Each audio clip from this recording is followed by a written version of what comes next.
જરા થોપ ભાઈ થોપ. તને ખબર છે આના પર કેટલા લોકો બેઠા હશે ત્યાં સુધી?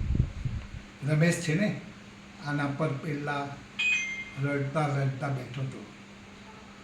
ઇવન આભા છે ને, એને દાદાજીએ પહેલી વાર લખતા શીખવાડેલું.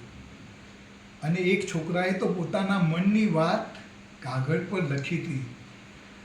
તારા માટે ફક્ત આ બાકડો છે, પણ મારા માટે તો આ બધાની યાદો છે.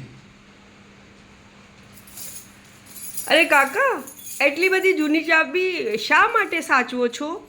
જો બેટા, તારા તો નવા આવી જાય, પણ ચાવી ખોવાઈ જાય ને તો એની સાથે બધાની યાદો પણ ખોવાઈ જાય.